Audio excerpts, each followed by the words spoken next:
ସୁଭଦ୍ରା ଯୋଜନାରେ ପୁଣି କେବେ ମିଳିବ ଟଙ୍କା? ତେବେ ସ୍କିମ୍ରେ ଅନେକ ହିତାଧିକାରୀ ଅଛନ୍ତି ଯେଉଁମାନେ ଏପର୍ଯ୍ୟନ୍ତ ମଧ୍ୟ ଟଙ୍କା ପାଇନାହାନ୍ତି।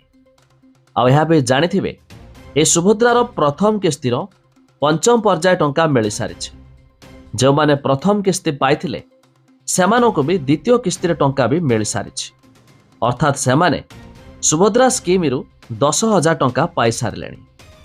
ତଥାପି ଏମିତି କିଛି ହିତାଧିକାରୀ ଅଛନ୍ତି ଯେଉଁମାନଙ୍କ ଆକାଉଣ୍ଟକୁ ଟୋଟାଲ ଉପରେ ଟଙ୍କା ଆସିନାହିଁ। ତେବେ ସେମାନେ କେବେ ପୁଣି ପାଇପାରିବେ ଟଙ୍କା, ଯାହା ଆମେ ଭିଡ଼ିଓରେ ଜାଣିବା। ଶେଷ ପର୍ଯ୍ୟନ୍ତ ଦେଖନ୍ତୁ। ତା ପୂର୍ବରୁ ଭିଡ଼ିଓକୁ ଲାଇକ୍ କରନ୍ତୁ। ସବସ୍କ୍ରାଇବ୍ କରିନଥିଲେ ଏବେ ସବସ୍କ୍ରାଇବ୍ କରି ପାଖରେ ଥିବା ଘଣ୍ଟି ଚିହ୍ନକୁ ଦବାଇ ଦିଅନ୍ତୁ। ଏକଥା ଜାଣିଥିବେ, ସୁଭଦ୍ରା ଟଙ୍କା ବର୍ଷକୁ 2ଟି କିସ୍ତିରେ ଗୋଟିଏ ମହିଳା ଦିବସ ଅବସରରେ ଆଉ ଏକ ରକ୍ଷାବନ୍ଧନରେ ମିଳିବ ବୋଲି ପୂର୍ବରୁ ସରକାର ମଧ୍ୟ ଘୋଷଣା କରିଥିଲେ। ତେବେ ଯଦି ଆପଣ ଏପର୍ଯ୍ୟନ୍ତ ଟଙ୍କା ପାଇନାହାନ୍ତି ତେବେ ଜାଣି ରଖନ୍ତୁ, ଆସନ୍ତା ଅଗଷ୍ଟ ମାସ 9 ତାରିଖରେ ରହିଛି ରକ୍ଷାବନ୍ଧନ।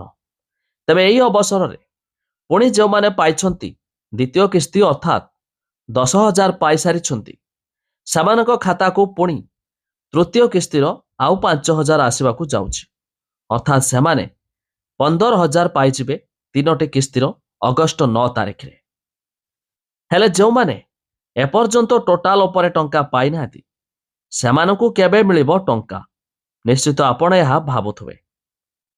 ତେବେ ସେମାନଙ୍କୁ ଜାଣି ରଖନ୍ତୁ, ସରକାର ଖୁବ୍ ଶୀଘ୍ର ପ୍ରଥମ ପର୍ଯ୍ୟାୟର ଆଉ ଯେଉଁମାନେ ଟଙ୍କା ବାକି ରହିଯାଇଥିଲେ ବା ଯେଉଁମାନଙ୍କର ରାସନ କାର୍ଡ ପାଇଁ ପ୍ରୋବ୍ଲେମ୍ ହୋଇଥିଲା ବା ଯେଉଁମାନଙ୍କର ITR ଫାଇଲ୍ ପାଇଁ ପ୍ରୋବ୍ଲେମ୍ ହୋଇଥିଲା, ତ ସେମାନଙ୍କୁ କିଛି ହିତାଧିକାରୀଙ୍କୁ ଟଙ୍କା ମିଳିସାରିଛି।